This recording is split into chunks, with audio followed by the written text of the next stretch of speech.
ушул астында жаран өзүнүн жилети менен көрүнүп турат, азыр көрөсүздөр. Ошол жерде турат. Бирок адамдын ушул теңинен өйдө жагы оң колу, бир колу ошол балкага кошулуп басылып калган. Байкаган кылмасак, бул цистерна бул жака ооп кетиши толук ыктымалдуулук.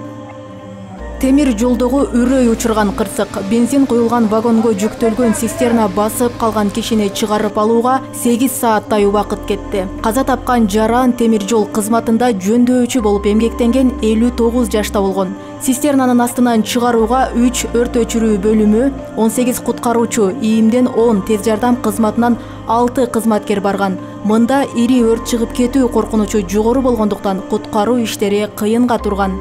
Жерди казуу менен барган учурда ошол кулап калган вагондун алдынан биздин куткаруучуларга дагы кооптулук жаратылып, бир аз убакытка куткаруу иштери токтотулган.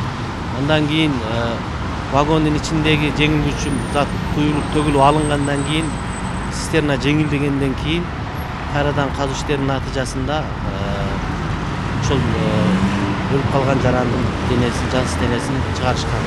Болжолдуу түрдө ошол бир 7-8 саат аралыгында жансыз денени алып чыгышкан. Кырсык Ош шаарынын аймагындагы темир жол станциясында Нариман айылындагы нефти базада 21 декабрь күнү түнкү саат 11-лер чамасында катталган. Вагонго жүктөлгөн 3 цистерна рельстен чыгып оодарылган.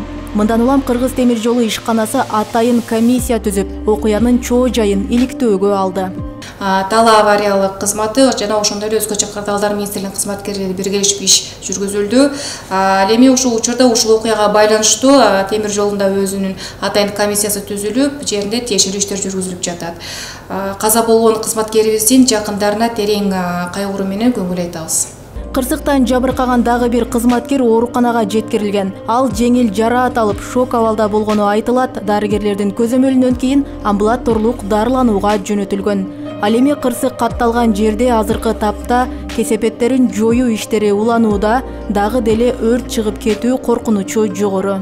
Учурда кырсыктын кесепеттерин жоюу иштери уланууда. Мында 2 жана 3 цистернадагы бензиндин башка бактарга бошотуу, ошондой эле өрт чыгып кетпөөсүнүн алдын алуу иштери жүргүзүлүүдө.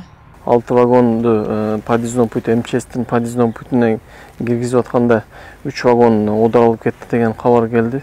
Биз Жалал Абадтан жетип келдик берге. Жетип келгенде уже берде куткаруу иштери жүргөн экен. МЧС бөлүмүнүн бригадасы полный иш кылып аткан экен.